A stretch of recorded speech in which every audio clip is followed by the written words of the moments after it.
Mary Seacole, née Mary Jane Grant, était une femme d'affaires jamaïcaine qui a assuré la subsistance et les soins des soldats britanniques sur le front pendant la guerre de Crimée.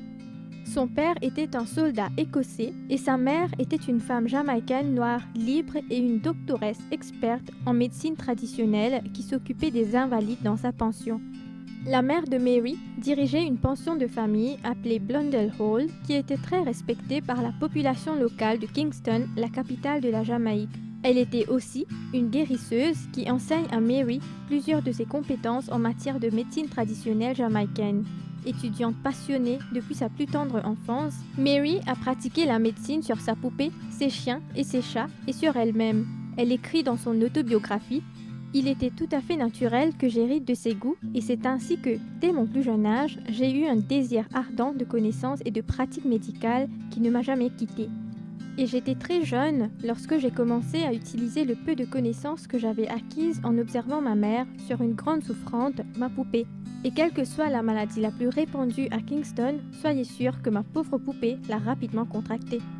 En 1836, Mary Grant épouse Edwin Horatio Seacole et au cours de leur voyage aux Bahamas, en Haïti et à Cuba, elle approfondit ses connaissances des médicaments et des traitements locaux.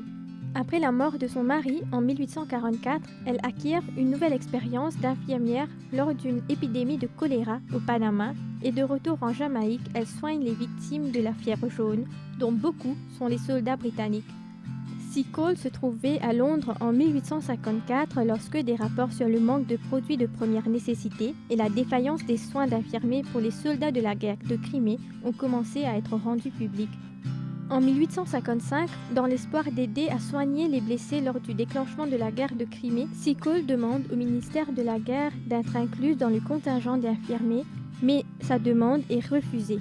Elle voyage de façon indépendante, installe son hôtel et soigne les blessés du camp de bataille. Elle devient ainsi très populaire auprès du personnel militaire.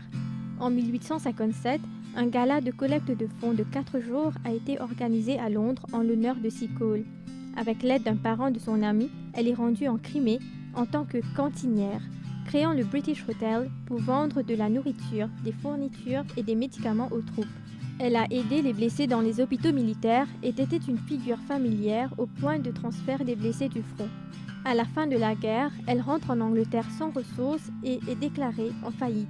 En 1857, son autobiographie intitulée Wonderful Adventures of Mrs. Seacole in Many Lands est publiée et devient un best-seller. Un festival est organisé en son honneur pour lever des fonds et reconnaître ses contributions et elle reçoit des décorations de France, d'Angleterre et de Turquie. Après sa mort, elle est tombée dans l'oubli, mais en 2004, elle a occupé la première place du classement des 100 grands Britanniques noirs au Royaume-Uni. Mary Seacole est un grand modèle. Ses valeurs de civisme, d'esprit d'entreprise et de réussite sont toujours d'actualité. Elle a toujours voulu aider les malades et les blessés. Son dynamisme l'a conduite en Crimée par ses propres moyens et elle reste l'une des plus grandes figures de l'histoire.